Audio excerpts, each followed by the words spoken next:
ጀዋር መሐመድ ታስሯል በውጭ ሀገር ታስሯል የሚሉ መረጃዎች ይወጡ ያሉት ለዛ ነው።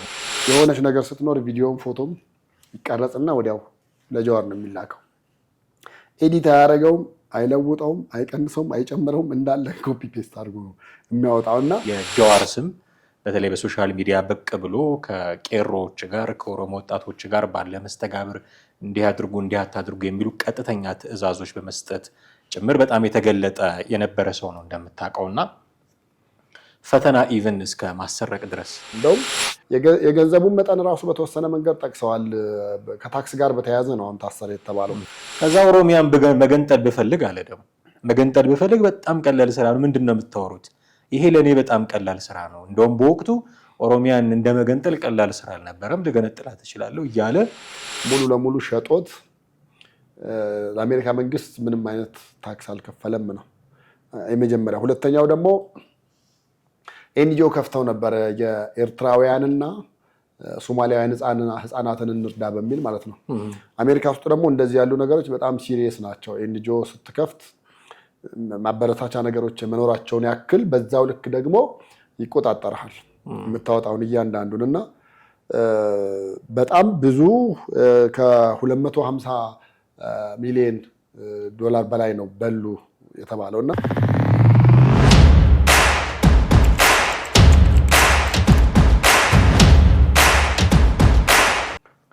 ሰላም ጤና ይስጥልን። እንዴት አላችሁ? ለቤተሰቦቻችን ዘኢትዮጵያ ቻናላችንን እየተከታተላችሁ ነው። ቴዎድሮስ ካሳና ማደገፋ ከእናንተ ጋር ቆይታ እናደርጋለን። በዛሬው ፕሮግራማችን ከሰሞኑ ከማህበራዊ ሚዲያም ሆነ ከሌሎች ፖለቲካዊ ተሳትፎች ጠፋ ብሎ ያለውን ጀዋር መሐመድን የጠፋ ፖለቲካዊ ህይወት ውስጥ እንዴት ነበር የሚለውን ጉዳይ ጥቂት ለማነሳሳት ወደናል። እስከ ፕሮግራማችን ፍጻሜ ድረስ አብራችሁን ቆዩ። እንዴት አለህ ቴዲ? እንዴት ነህ? ሰላም ነው። ወዳጃችን ኦቦ ጀዋር መሐመድ ጠፋ ብለዋል። የማህበራዊ ሚዲያ እንቅስቃሴዎቹ ያለፉት ቀናት ከሳምንት በላይ ለሚሆን ጊዜ በቀን 10-15 ፖስት ያደርግ የነበረ ሰው አሁን ከሳምንት በላይ ለሆነ ጊዜ ምንም አይነት ልጥፍ ሲያጋራ አላየንም። በመሀል የባለቤቱ ልደት ይመስለኛል እሱን ፖስት ከማድረግ ውጭ ሌላ እንቅስቃሴ አላየንም እና ይህን ተከትሎ መላምቶች የሚሰጡ አሉ፣ አንዳንድ መረጃዎችም የሚወጡ አሉ። እሱን እስኪ ወደ በኋላ እናነሳዋለን።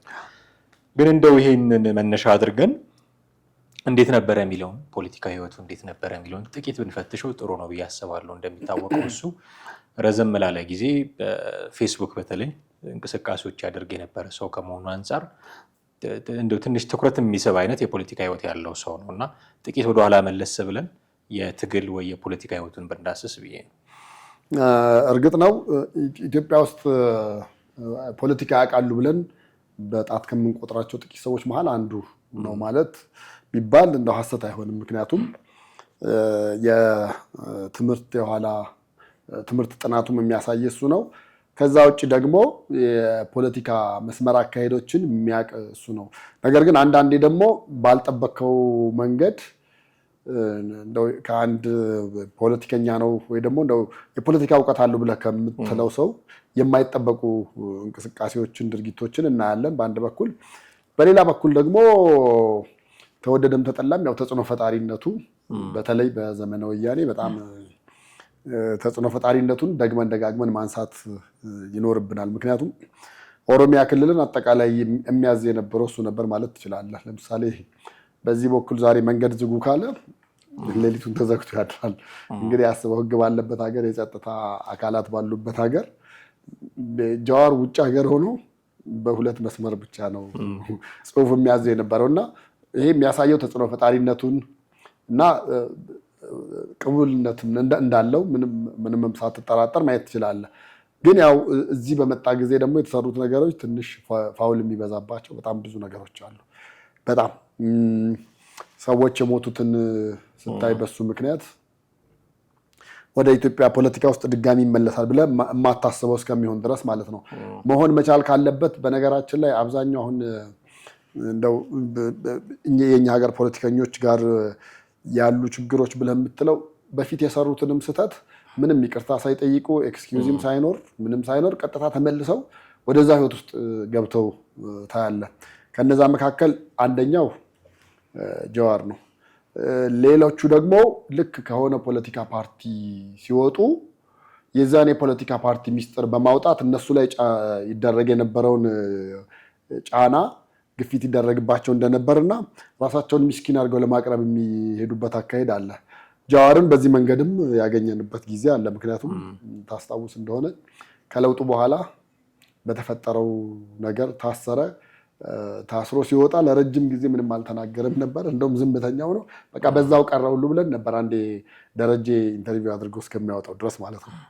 ከዛ በኋላ ግን የተፈጠረው ነገር ደግሞ ስታይ እንደ አዲስ ማንሰራራትና ኬንያ ውስጥም እያለ ያለው እንቅስቃሴ ከፍ ማለት፣ አሜሪካ ውስጥም እያለ እንደዛው እንደገና ሀገር ውስጥ አሁን እንደ አንድ መተንፈሻ ይጠቀሙበታል ብዙዎቹ የእሱን የፌስቡክ ገጽ። የሆነች ነገር ስትኖር ቪዲዮም ፎቶም ይቀረጽና ወዲያው ለጃዋር ነው የሚላከው። ኤዲት አያደርገውም፣ አይለውጠውም፣ አይቀንሰውም፣ አይጨምረውም። እንዳለ ኮፒ ፔስት አድርጎ የሚያወጣው እና አይ ቲንክ እሱን አሁን ምንም ኤዲት እንዳላረገው ወይ ደግሞ ምንም የተቀነሰ ነገር እንደሌለ የምታይባቸው ብዙ ማስረጃዎች አሉ። ለምሳሌ የበሰለ ሰው የጻፈውና ያልበሰለ ሰው ዝም ብሎ ሌማን ብለህ የምትለው ሰው የጻፈውን ታያለህ። ቪዲዮዎቹም በስልክ የተቀረጹ ጥራት የሌላቸውም ሊሆኑ ይችላሉ፣ ኤኒ ሊሆኑ ይችላሉ። ሰዎች ከጸጥታ አካላት ተደብቀው የቀረጿቸው እንዳለ ነው የሚለቃቸው እና በዛ እንዳንድ መተንፈሻም አንዳንዶች የተጠቀሙበት ነበር። አሁንም ግን አንተ እንዳልከው ለ2 ሳምንት በላይ ምንም ልጥፍ አላየንም። እንግዲህ እንዳልከው የጃዋር መሐመድ በጣም ረጅም ላይሆን ይችላል እንደ ሌሎቹ ፖለቲከኞች ውጭም ሀገር ውስጥም እንዳሉት 20-30 እያልን የምንጠራቸው ዓመታት ላይኖሩት ይችላሉ። ይሄ ኦሮሞ ፕሮቴስት የሚለው ይሄ የእጅ ማጣመር ምልክት ከነበረበት ጊዜ አንስቶ ከነ አይ ቲንክ ሌሊሳ ፈይሳ ከእሱ ሯጭ ማራቶን ሆኖ ሁለተኛ ሲወጣ እጁን ያጣመረበት ሰሞን እንደዛ አይነት እንቅስቃሴዎች በነበሩ ጊዜ የማስተር ፕላን ጉዳይ የአዲስ አበባና የኦሮሚያ ክልል አሁን ሸገር ሲቲ ተብሎ ትንሽ ተረጋጋ እንጂ የማስተር ፕላን ጉዳይ እነሱ በነበሩበት ጊዜ ነው የጃዋር ስም በተለይ በሶሻል ሚዲያ ብቅ ብሎ ከቄሮዎች ጋር ከኦሮሞ ወጣቶች ጋር ባለ መስተጋብር እንዲህ አድርጉ እንዲህ አታድርጉ የሚሉ ቀጥተኛ ትዕዛዞች በመስጠት ጭምር በጣም የተገለጠ የነበረ ሰው ነው እንደምታውቀውና ፈተና ኢቭን እስከ ማሰረቅ ድረስ ብሔራዊ ፈተና አሰርቆ ኦሮሚያ ክልል ውስጥ እስከ ማስበተን እና የተሻለ ውጤት የኦሮሞ ልጆች እንዲያመጡ እስከ ማስቻል የደረሰ ትልቅ ተጽዕኖ የነበረው ሰው ነው እና እንደው እንዲህ በቀላል የምትገልጸው አይደለም። የነበረው ተጽዕኖ በጣም ትልቅ ነው እና አንዲት ከአንደበቱ የምትወጣ ቃል መሬት ላይ ለመተግበር ደቂቃ አይፈጅባትም ነበረ። በፌስቡክ ላይ በጻፈ ቅጽበት ታስታውሳለህ፣ ተከብቤ ያለው ብሎ የጻፈ ጊዜ ኢሚዲየትሊ ነው ብዙ ነገር ሀፕን ያደረገው። በጣም ትልቅ ችግር ተፈጥሮ ነበረ። ራሱ እንደገና በሚዲያ ወጥቶ ይበቃል ሲል ነው ነገሩ ሁሉ ተረጋግቶ የነበረው እና ይሄን ያህል ተጽዕኖ የነበረው ሰው ነው እና ጃዋር የራሱ ኔትወርክ ኢቭን የነበረው ሰው ነው። ታስታውሳለህ፣ የታሰረ ጊዜ ቤቱ ተበርብሮ የተገኘው ነገር የኢትዮጵያ መንግስት ኔትወርክ ቢዘጋ ከኢትዮጵያ ኔትወርክ ውጭ ሆነ ቢዘጋ የሱ አይዘጋበትም እንደ ልቡ የሚሆን ሰው ነበረ እና የራሱ ኔትወርክ ያለው በግለሰብ ደረጃ እንዴት አይነት ተጽዕኖ እንደነበረው መገመት ትችላለህ። ከዛ ውጪ ሁለት አይነት መንግስት አለ ኢትዮጵያ ውስጥ፣ አንዱ የአብይ መንግስት ነው፣ ሌላኛው የቄሮ መንግስት ነው ብሎ ደረቱን ነፍቶ የሚናገር ሰው ምንም አልተባለም። ያኔ የቄሮ የሚባል መንግስት አለ ብሎ ምንም አላለም። ታስታውሳለህ ነው ብዙ ጊዜ ያነጻጽሯቸዋል እስክንድር ነጋንና ጃዋር መሐመድን። ባላደራ ምናምን ምክር ቤት ብሎ ያቋቋመ ጊዜ እስክንድር ነጋ ጠቅላይ ሚኒስትሩ በግልጽ ነው የተናገሩት፣ በምርጫ ትወዳደሩ እንደሆነ ትወዳደራላችሁ፣ ካልሆነ ባላደራ ምናምን የምትሉ ከሆነ ግልጽ የሆነ ውጊያ ውስጥ እንገባለን ያሉት። ቃል በቃል እንደዚህ ነው የተናገሩት። ጃዋር መሐመድ የቄሮ መንግስት ብሎ ተናግሮ ግን ምንም አልተባለም እና ሁለት አይነት መንግስት ነው ያለው፣ አንዱ የአብይ መንግስት ነው፣ ሁለተኛው የቄሮ መንግስት ነው ብሎ መናገር የሚያስችል ተጽዕኖ የነበረው በጣም ትልቅ ተጽዕኖ የነበረው ሰው ነው። ከዛ ውጪ አዲስ አበባን ብንፈልግ ውሃን ቆርጠን እንድትጠማ ማድረግ እንችላለን ብሎ እስከ መናገር የደረሰ ሰው ማለት ይታወቃል። ኦሮሚያ ክልል ውስጥ ነው ያሉት አብዛኛውና ለገዳዲም ሁሉም አይደሉም፣ ግን ብዙዎቹ እዛ ናቸው ያሉት እና የውሃ መስመሯን ቆርጠን በቃ እንዳትሆን እናደርጋታለን፣ ስንፈልግ ደግሞ የኢትዮጵያም ደግሞ እናደርጋታለን፣ የኦሮሚያ እናደርጋታለን። ምክንያቱም ይሄ ብዙ ችግር የሚፈጅብኝ አይደለም፣ ቄሮን ተነስና የጀመርከውን ስራ ጨርስ ማለት ነው የሚጠበቅብኝ፣ ስለዚህ እንደፈለግኩ ላደርጋት እችላለሁ ብሎ በቃ በድፍረት የሚናገር ሰው ከዛ ኦሮሚያን መገንጠል ብፈልግ አለ ደግሞ መገንጠል ብፈልግ በጣም ቀላል ስራ ነው። ምንድነው የምታወሩት? ይሄ ለኔ በጣም ቀላል ስራ ነው። እንደውም በወቅቱ ኦሮሚያን እንደመገንጠል ቀላል ስራ አልነበረም፣ ልገነጥላት እችላለሁ እያለ በቃ እንደ ልቡ የሚያወራ ሰው ነው። አሁን ይሄን ሁሉ ያወራ የነበረው ጀዋር መሐመድ ከምን የተነሳ ነው ስትል ከጀርባው የነበሩትን ወጣቶች ተማምኖ ነው። ወጣቶቹ ብቻ ላይሆኑ ይችላሉ፣ የመንግስት መዋቅር ውስጥ ያሉ ሰዎችም ሊኖሩ ይችላሉ። ግን ሞሮፍ ወጣቶቹን ተማምኖ ነው እና ያለውን ሁሉ ያደርጉለት የነበሩ ሰዎች ስለሆኑ ማለት ነው። ከዚህ የተነሳ በጣም ትልቅ ተጽዕኖ የነበረ ሰው ነው። በመሀል ግን ታሰረ። አሁን ሲታሰርም እንደ የእስክንድር ነጋ ጉዳይ ተመልሶ ይመጣል። ሀጫሉ የተገደለ ጊዜ ነው የታሰረው እና ለምን እኩል ተፎካካሪ የአይነት ይመስሉ ነበረ። እስክንድር ነጋ ስለ አዲስ አበባ ያወራል፣ ስለዚችው አዲስ አበባ ጀዋር መሐመድ ፊንፊኔ ብሎ ያወራል እና እንደውም ታስታውሳለህ አሁን በሰሞኑም ከቲክቶከሮች ጋር አብሮ ታስሮ ነበረ። ማሜ ነው የሚሉት እና እሱ እንደ ኃይለኛ እንትን ፊንፊኔ የፊንፊኔ ምን የሆነ ብቻ ስም ሰጥቶ ፓርቲ መስርተናል ብሎ በኋላ ነው እንግዲህ ቤቲ ወጣ እነ ጀዋር መሐመድ ናቸው እሱ እንደ ቀልድ የተመሰረቱት እስክንድርን እንዲቀናቀን ይቀናቀኑ ነበር። በእርግጥ ጀዋር ያደንቀዋል እስክንድር የኢትዮጵያ መንግስትን ሙቀት የሚለካ ነውና ጥሩ ተቋሚ ነው አይፈራ ምናምን እያለ ያደንቀው ነበር። ምንድነው ጽናቱን ቢያደንቀውም አቋሙ ግን ይለያያሉ። የፖለቲካ ርዕዮታቸው የተለያየ ነውና አንዱ አዲስ አበባ እያለ ባላደራ ምናምን እያለ ያወራል፣ አንዱ ፊንፊኔ ምናምን እያለ ያወራል። እና ሀጫሉ ሲገደል ሲታሰር ጀዋር መሐመድ እስክንድርን መተው ፌር አልነበረም መሰለኝ አላውቅም። አብሮ ሚዛን ማስጠበቂያ ሆኖ እሱ አብሮ የገበ ሲፈቱም በተመሳሳይ አብርሃም በግ ትለዋለህ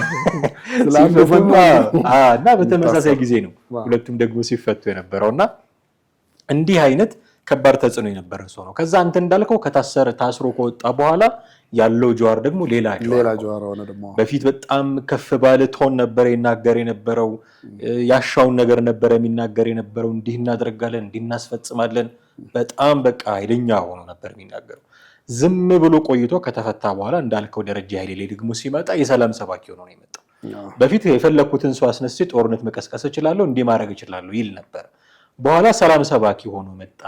ኦሮሚያ ውስጥ ብዙ ሰው እየሞተ ነው በጦርነት ምክንያት ቢል እንደዚህ ጂኦፖለቲክሱን በደንብ የሚተነተን ሰው ሆኖ ተረጋግቶ ሰውነቱም ቀንሶ ጩኸቱም ቀንሶ ነው ነጭ ተቀላቅሎ ሽበትም ጣል ያደረገበት ሰው እድሜ ሲጨምር በሰላለ ወይ ጀዋር መሐመድ እስኪባል ድረስ ያንን አይነት ደግሞ እንቅስቃሴ ይዞ መጣና አሁን የደረስንበት ላይ ደረሰ። አሁን ደግሞ ሁሉንም አንተ እንዳልከው ኤዲት ሳይደረግ ሁሉ እንዳለ ያለ ፊልተር ኢኔሴንስ ለፊቱ ምናምን ሳይሆን ጉዳዩን ሳያጣራ ፊልተር ሳያደርግ የሚለቅ ሰው ሆነ። አሁን እዚህ ላይ እኔ ጥያቄ ማንሳት እፈልጋለሁ። ምን አይነት ስልት መከተል ጀምሮ ነው? ከዚህ በፊት ራሱ አጀንዳ ፈጥሮ ራሱ አጀንዳ ለሰዎቹ አቀብሎ እሱ የሚፈልገው ነገር ነበር የሚከናወነው። አሁን ግን የሌሎችን አጀንዳ እየጠለፈ የራሱ ፍላጎት ማስፈጸሚያ ወደ ማድረግ ነው የተሸጋገረው። የጤና ባለሙያዎች ጥያቄ ሲጠይቁ በቀን 30 ጊዜ ስለ ጤና ባለሙያዎች ያወራል። ተማሪዎች እንዲህ ሲያደርጉ እንደዛ፣ መምህራን እንዲህ ሲያደርጉ እንደዛ። የነሱን እንደውም ብዙ ሰዎች እየጎዳቸው ነው ሰዎቹን። የነሱ ጥያቄ የደሞዝ ሆኖ ሳለ ጀዋር ሲገባበት የፖለቲካ ይሆናል። ስለዚህ መንግስት በአይነ ቁራኛ ያቸዋል፣ ይታሰራሉ ምናምን፣ እየጎዳቸው ነው እንደውም የሚል ሀሳብ እስኪሰጥ ድረስ። በተቃራኒው ደግሞ እየጠቀማቸው ነው መንግስት ጋርም እንዲደርስ ተጽዕኖ ለመፍጠርም እንዲሆን እየጠቀማቸው ነው የሚሉ አሉ። ግን አጀንዳ ነጣቂ ሆነ። በፊት አጀንዳ ሰጪ ነበረ፣ አጀንዳ ፈብራኪ ነበረ። ግን አጀንዳ ነጣቂ ሆነ ቁጭ አለ እና ሀሳብ አልቆበት ነው። እንደሚታወቀው አሁን ቄሮ ከሱ ጀርባ አለ ብሎ ለመናገር በጣም አስቸጋሪ ነው እና ያ የተማመንበት የነበረው ኃይል ስለከዳው ነው። ለምን እንደሆነ አላውቅም። ግን አጀንዳ ነጣቂ ሆኖ መቀመጡ ምን አይነት ስልት ነው የሚል ብዙ ጥያቄዎች ይነሱበታል ብዬ ነው። እንግዲህ ጀዋር በዚህ በኩል ስትራቴጂስት ያገኘውን አማራጭ ሁሉ የሚጠቀም ሰው ነው። ያገኘውን አማራጭ የማያባክን ይህን ስል ለምንድን ነው? ለምሳሌ በፊት አጀንዳ የሚሰጥ ነበረ፣ በኋላ ተቀባይ ሆነ አይደለም። አሁን የነዚህ ሰዎች ድምፅ መሆን አንደኛ ይህ መንግስት ሊያጥላላ የሚችልበት ወይ ደግሞ መንግስት በህብረተሰቡ ላይ ይሄን ያህል ጫና እያመጣ ነው፣ እንደዚህ ሁሉ ችግሮች አሉ የሚለውን ነገር ሊያወጣ የሚችልበት አንደኛው ነገር እሱ ነው። እሱ ከሚናገር ሰዎች ቢናገሩ የበለጠ ተአማኒነት ይኖራል። አንደኛው መንገዱ እሱ ነው ብዬ ነው የማስበው ማምነው። ሁለተኛ አይታው ከሆነ በተለይ በዲያስፖራው በኩል ያሉ የትኛው ሚዲያዎች ላይ ተጋብዞ እምቢ ያለበት ነገር የለም፣ አታይም። ሁሉም ጋር የተገኘው ጋር የሚገባው። አሁን ሶስተኛ እና አራተኛ ሌሎችም አማራጮች ኤኒ ቢገኝ ሊገባባቸው ይችላል። ግን እነዛ ነገሮች አሁን በፊት ጀዋር እንደነበረው አይነት ቅቡልነት አለው ወይ? አይደለም። ቄሮ ጀዋር እንደግፈው የነበረው ቄሮ የት ገባ? ይሄ የብዙዎች ጥያቄ ነው። በእርግጥ አንዳንድ የኦሮሚያ ባለስልጣናት በሆነ መድረክ ላይ እንደው በሞቅታም ይሁን በምንም ይሁን ቄሮን እኛንን ስንፈልግ የምናስነሳው ስንፈልግ ደግሞ ዝም እንዲል የምናደርገው እኛንን የሚል ንግግር ትሰማለህ። ብዙዎች የበሰለ አመለካከት ያላቸው የሚያነቡ የሚያዳምጡ ፖለቲካ ውስጥ ያለውን የልብ ትርታ የሚከታተሉ ሰዎች ደግሞ የቄሮ የደም ስር የነበረው ጀዋር ነው እንጂ የኦሮሚያ ባለስልጣን አንዱም ሆኗል ብለህ ለማለት አትችልም። ምክንያቱም ጀዋር ነበር እዛ ሆኖ የሚያዛቸው የነበረው በሪሞት ኮንትሮል፣ ይህን እንዲያደርጉ በዚህ ውጡ በዚህ ግቡ የሚለውን ነገር ማለት ነው። ግን በኋላ ባልታሰበና ባልተጠበቀ ሁኔታ ነገሮች ተለወጡ። ቤቲም በመጽሐፏ ጽፈዋለች። እንደው እናውራው ከተባለ ጀዋር ሲታሰር 2-3 የተማመንባቸው ነገሮች ነበሩ። ከ3ቱ ከተማመንባቸው አንደኛው ቄሮን ነበር የተማመነው። ለምን ሆ ብሎ መጥቶ የታሰረበትን እንትን እስር ቤት ሰብረው ገብተው ያስወጡኛል የሚል አንደኛ ነበር። ሌላ ሁለተኛው አብሮት የሰሩ ባለስልጣናት አሉ። እነዛ ባለስልጣናት ዝም አይሉም። እነዛ ባለስልጣናትም ወይ ከሀገር ወጥተው በመጥፋት በተለያየ ነገር ብቻ ለመንግስት ተቃውሟቸውን ያሳያሉ የሚል አንድ ሌላ ሁለተኛ ነበር። ሶስተኛውና የመጨረሻው አባገዳዎቹን ነበር የተማመነው። አባገዳዎቹ ምክንያቱም በፊትም ልክ ተከበብኩ ያለ ጊዜ በተፈጠረው ነገር ሁኔታዎች እንዲረግቡ ያደረጉት አባገዳዎቹ ነበሩ። ቀጥታ ቤቱ ሄደው ሁለታችሁም የኦሮሞ ልጆች ናችሁ፣ ለምንድን ነው የምትጣሉት የሚል ሀሳብ አንስተው ዶክተር አብይና ጀዋርን ወደ አንድ የማምጣት ነገር የተከናወነ የነበረው በአባገዳዎች ነበር። ስለዚህ እነዚህ 3 ነገሮች ነበር የተማመነው። 3ቱም ነገሮች ግን ምንም ጣልቃ ሊገቡለት አልቻሉም። አራተኛና የመጨረሻው ደግሞ በውጭ ያሉ ዳያስፖራዎች ወይ ደግሞ እሱ የአሜሪካ ዜግነት ስላለው በዜግነቱ ዜጋ ታስሯል እንዲባል ያም ሀሳብ ነበረው። ግን እነዛ ሁሉ አንዳቸውም እሱ ከእስር እንዲፈታ ምንም ያበረከቱት አስተዋጽኦ የለም። በዛ የተነሳ ኬንያ ከሄደ በኋላ ነገሮችን ሙሉ ለሙሉ ተስፋ እንደቆረጠ ነው ከዚህ መረዳት የምትችለው። ምክንያቱም ያድነኛል ብለህ 4-5 ያሰብካቸው ነገሮች በሙሉ አንዳቸው ምንም አይነት ነገር ሳያደርጉ ሲቀሩ ስታይ ለካ የሁሉ ዝም ብሎ ነበር ይከተለኝ የነበረው ማለት ነው። አይደለም ታስሬ በሞትም ምንም አንድ ነጥብ ምንም አይነት ነገር ሊደረግልኝ አይችልም ወደሚል ድምዳሜ እንዲገባ አድርጎታል ብዬ ነው የማስበው። ከዛ አንጻር ይመስለኛል ከዛ በኋላ ወደ ትግል ውስጥ ለመግባት ብዙም ፍላጎት አልነበረውም። የተረጋጋ ሰው ነበር። ግን አሜሪካ ሲገባ ደግሞ ያው ታውቃለህ፣ እዛ ውጭ ያለው ዳያስፖራ ወይ ካልተቃወመ ወይ ወደ ሀገር ቤት ካልገባ መኖር የሚችል አይነት አድርጎ የማያስብ ዳያስፖራ ይበዛል። በተለይ ፖለቲካ ውስጥ ኢንቮልቭ ያላረገ ምንም አሁን እዚህ ሀገር ኖሮ አርቲስት ሆኖ የምታውቃቸው የነበሩት ሲወጡ እዛ ፕሮቴስት ሆኖ ነው የምታገኛቸው። እና ምንድን ነው ምን አስነክተዋቸው ነው ምናምን ብለህ እስከምትል ድረስ ማለት ነው። በድምፃዊነትም በዘፋኝነት በትወና ምናምን የምናውቃቸው እዛ ሲገቡ ዛይዶ ፖለቲከኛው እንዳይባረሩ ነው የፖለቲካ ጥገኝነት ለመጠየቅ እና እንደዛ ሆኖ ስለምታይ አሁን እንደ ጀዋር አይነቱ ሲመጣ ደግሞ እልል በቅምጤ ነው። በምንም ገፍተህም ምን ብለህም ነቅንቀህም እዛ ውስጥ እንዲገባ ማድረግ አለብህ። አንዱ ጀዋር ደግሞ ችግሩ ካሜራ ከተቀመጠና 1-2 ከጀመረ ማቆም አይችልም። ዝም ብሎ ሊያወራ ይችላል። በየመሃሉ አንተ ብሬክ እያደረክ እንዲናገር አንተ ገብተህ ካልተናገርክ በስተቀር በቃ ረጅም ሰዓት ነንስቶፕ 30 ደቂቃ 40 ደቂቃ 1 ሰዓት ድረስ ሙሉ ሊያወራ ይችላል። የተለያዩ ነገሮችም ሊሆን ይችላል። በቃ ስለዚህ ያን ነገር እነሱ በዛ መንገድ ተጠቀሙበት ብዬ አስባለሁ። እንግዲህ ጀዋርም አንደኛውና መጀመሪያው ትልቁ ነገር እዚህ ካለው ማህበረሰብ እንደ በፊቱ ቅቡልነት ለማግኘት ነው። ያ ደግሞ አንደኛው ነገር ምንድን ነው? እኔም ልላክ ማንም ይላክ ማጣራት አያስፈልግም፣ አምጦ ብቻ መለጠፍ ነው። ድምጻችን ነው ተብሎ አብዛኛው ሰው እንዲወስደው ማለት ነው። አገራችን ውስጥ እንደዚህ አንድ ሁለት የምትጠቅሳቸው የሬዲዮ ጣቢያዎች ነበሩ በፊት ሚሚ ስባቱ የምትመራው የነበረው እና አብዛኛው መንደር ውስጥ ያሉ ትንንሽዬ ነገሮችን ነበር አቤቱታ ይዘው የሚወጡት። አሁን ከዛ በኋላ ህዝቡ ምን ማለት ጀመረ? ይሄ የኛን የልብ ትርታ የሚያዳምጥ ሬዲዮ ጣቢያ ነው ብሎ ወደዛ መምጣት ጀመረ። አሁን በዛ ልክ እየሄደ ነው ማለት አንችልም። ፋናም እንደዚሁ በጣም ኢንቨስቲጌት የሆኑ ነገሮችን ይሰራ ስለነበር ወደ ህዝቡ ያደላ ስለነበር ነው። በኋላ ግን ወደ መንግስት ተገልብጦ የመንግስትን ፖሊሲ ብቻ ማስፈጸምና የመንግስት ፖሊሲ ላይ ሲሰራ ሰው ፊቱን አዞራ። ይሄ የምልህ ምንድነው ጃዋርም በቃ ራሱን እንደ ሚዲያ ነው የሚያየው። የሚመጡትን ነገሮች በሙሉ እንደ ቧንቧ ዝም ብሎ እያስተላለፈ ለአደባባይ ላይ ማውጣት ነው። ኢቭን መግቢያው ላይ እኮ ጃዌ እንዲህ አካባቢ ምናምን ብለው ያሉትን ያችን መግቢያውን እንኳን ኤዲት አያረጋትም፣ አይነካካትም እንዳለን የሚያደርገው እና እኔ አሁን አንዳንዴ በፌስቡክም በዩቲዩብም የተከለከሉ ምስሎች እሱ ገጽ ላይ ተለቀው ታያለ። የተከለከሉ ሌላው ሚዲያ ሌላው ዩቲዩብ ሌላው ፌስቡክ ገጽ ቢለቀው የሚዘጋበት ወይ ቀይ ምልክት የሚያሳየው የሱ ላይ እንግዲህ ስለማያሳይ ሊሆን ይችላል ይሄን ያህል ጊዜም የተገኙትን ነገሮች የሚለቀቁትና በዛ ስታየው መጀመሪያ ቀቡልነት ማግኘቱ ነው። ከዛ በኋላ ወደ ቀጣዩ ስቴፕ ይሄዳል እንጂ ጃዋር ከትግልና ከስልጣን ወደኋላ ተገልሎ ይኖራል የሚል ህሳቤ ፍጹም የለኝም ነበር።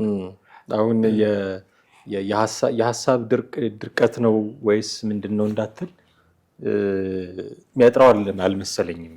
ብዙ ሀገሮችን እሱም ሲናገር መጽሐፉም ላይ እንደጻፈው ብዙ ሀገሮችን ያማከረ ብዙ ጥናቶችን ያደረገ በተለይ ጂኦፖለቲክስ ላይ በጣም ሰፊ የሆነ እውቀት ያለው ሰው ያንን ከደረጀ ጋር ያደረገውን ቃለ ምልልስ ጠቅሰህ ብታወራ በጣም ሰፊ እውቀት ያለው ሰው ብዙ ነገር መናገር የሚችል ሰው እንደሆነ ታውቃለህ። የት ነበር ይሄ ጃዋር መሐመድ እስክንል ድረስ ነው አፋችንን ከፍተን ስንሰማው የነበረውና ሀሳብ አጥሮታል የሚል እንትን የለኝም። ግን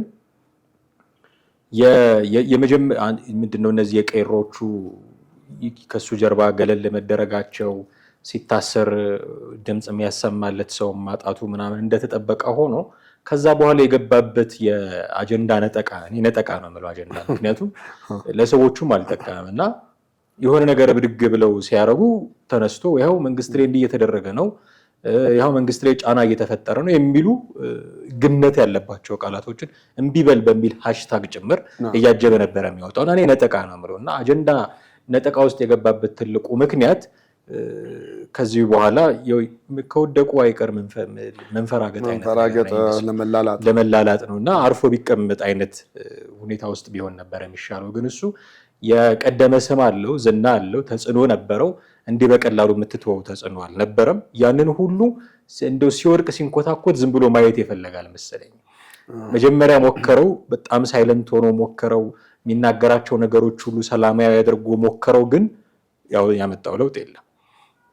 የመጀመሪያው ትንሽ ንቅናቄ ነበረው፣ የሆነ አይነት ግሩፕ ማንቀሳቀስ ይችል ነበረ። ስቲል ግን እሱ በሚፈልገው ልክ ውጤት አላመጣለት። ሁለቱም በዛ ደረጃ ሳይሳካለት ሲቀር ያንን ሁሉ ተደማጭነት ያንን ሁሉ ተጽዕኖ ፈጣሪነት እንዴት ዝም ብሎ ይተዋዋል? ስለዚህ ከራሱ አመንጭቶ የሚናገራቸው ነገሮች ውጤት እንደማያመጡ ላወቀ ሰው በመንግስትም ይሁን በሌላ አካል የጨዋታ ብልጫ የተወሰደበት ሰው ተመሳሳዩን ነገር አይደግምም። ስለዚህ ለወጥ ማድረግ አለብኝ ብሎ አንተ እንዳልከው ህዝቡ ልብ ውስጥ መግባት ፈልጎ ሊሆን ይችላል እና የጤና ባለሙያዎችም የመምህራኖችም የሚያነሱትን ተማሪዎችም የሚያነሱትን ጥያቄ እንደውም እሱ ነገሩ ወደ ወታደሩ እንዲሄድ ይፈልግ ነበር። ትልቁ ፍላጎት እሱ ነው። ወደ ወታደሩ እንዲሄድ ይፈልግ ነበር። ተመሳሳይ ደሞዝ ጥያቄ፣ የጥቅማ ጥቅም ጥያቄ፣ ጦርነት በቃን ጥያቄ እንዲነሳ ይፈልግ ነበር። አልተሳካለትም። ግን እንደዚህ አይነት ነገሮችን ማንሳት ሲጀምር አጀንዳ ነጠቃ ሲጀምር ያስተዋለው ነገር አሁንም ስኬታማ እንዳልሆነ ነው ብዬ ነው የማስበው። ምክንያቱም የጤና ባለሙያዎቹ ተነሳ፣ በቃ ያው መንግስት ጭንቅ ውስጥ ገባ ተባለ። አሁን ያሉት ምን አይነት ሁኔታ ላይ ነው የምናውቀው ነገር ነው። መምህራን ምናምን ተባለ፣ ኢቭን የመንግስት ሰራተኛው ደሞዝ ተባለ። እንደውም በጣም ብዙ ሰው ሰግቶ የነበረው የተማሪዎቹ ነበር። ትንሽ ገነን ያለ ንቅናቄ የሚመስል ነበር። የተማሪዎቹም ይኸው በምናየው መልኩ ላይ ነው ያለው እና ሁሉንም እንደውም እንዳከሸፈባቸው ሰው መቆጠር ተጀመረ። ምክንያቱም ተማሪዎቹ ለምሳሌ የፕሮፌሰር ብርሃኑ ነጋን እቅድ ነው የተቃወሙት። ምንም አይነት ፖለቲካል ኢንቴንሽን አልነበራቸውም። እንዳለ ምድረ ፖለቲከኛ ገባበት በጀዋር መሪነት ማለት እንችላለን። ዛሬ ጉዳያችን እሱ ስለሆነ ሁሉም ገቡበት እምቢ በል ተባለ ምናምን ወዲያው ነው የከሰመው። እኔ ከአንድ ሳምንት በላይ መቆየቱን እርግጠኛ አይደለሁም። እና የነካው ነገር ሁሉ እየከሰረ እየከሸፈ ውጤት የማያመጣ ሆኖ ቀረ። ከዛ በኋላ ነው ድምፁ የጠፋው ጀዋር መሐመድ። እና አሁን ላይ ምን እየተናገረ እንደሆነ ምን እየጻፈ እንደሆነ አናቅም፣ የት እንዳለም አናቅም። ከዚህ ጋር ተያይዞ ነው መላምቶች መሰጠት የጀመሩት። በእርግጥ በመረጃ ደረጃ እንዲህ ነው ብለው የሚያወጡም አሉ። ጀዋር መሐመድ ታስሯል፣ በውጭ ሀገር ታስሯል የሚሉ መረጃዎች እየወጡ ያሉት ለዛ ነው። እና አሁን ሁለት ነገሮች በንጽጽር ማንሳት እንችላለን።